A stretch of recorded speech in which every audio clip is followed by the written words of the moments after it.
Liberals have long been concerned about President Donald Trump and have called him an authoritarian, a dictator, an incipient tyrant. But in this second term, they've really settled on the idea of him being a king. Not a symbolic or ceremonial king, a ceremonial head of state. Tip O'Neill used to joke of Ronald Reagan that he thought he was a bad president, but he would have been one hell of a king.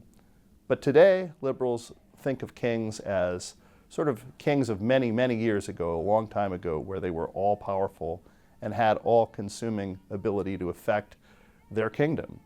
But what happens when the protests against the king affect his subjects? There are many people who now say that support for Donald Trump, or even the Republican Party in any way, amounts to some sort of complicity into this sweeping authoritarian moment in our country's history. We're heading toward Thanksgiving, where many people will need to read articles that will tell them how to behave when seated at a Thanksgiving dinner table with their uncle who maybe voted for Trump while they voted for Kamala Harris or some other even further left-wing candidate. Many people will not even be seated with such an uncle at all, as politics and ideological divisions tear families apart. R.J. Cost in this week's issue talked about this phenomenon and also the question of whether Donald Trump is really an authoritarian in the sense that a lot of his critics mean in the first place.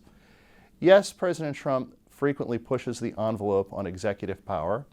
There's also the question of to what degree should an elected official under our Constitution, the elected president, who has all of the executive power underneath the Constitution, really be in control of a mostly unelected executive branch.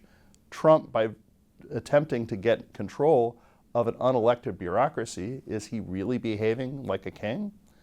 When he tries to control the administrative state or subject unappointed or even people appointed to set terms that cross administrations to his authority as president, is that really behaving as a king? Certainly there are a lot of aspects of Trump's personality and his sense of humor, which is an acquired taste for many people, and many people never acquire it. He certainly behaves in ways that are very different from other presidents, and some would call this behavior unpresidential. But does that by itself mean that he is a king or that he is a dictator? Or does it simply mean that we have a former reality TV host and longtime tabloid celebrity in the Oval Office behaving in ways that maybe are not compatible with the sensibilities of a lot of Americans who didn't vote for him? Are we really in an era of no kings? And what happens when no kings means no quarter for the other side of a democratic political divide? What do you think? Comment down below.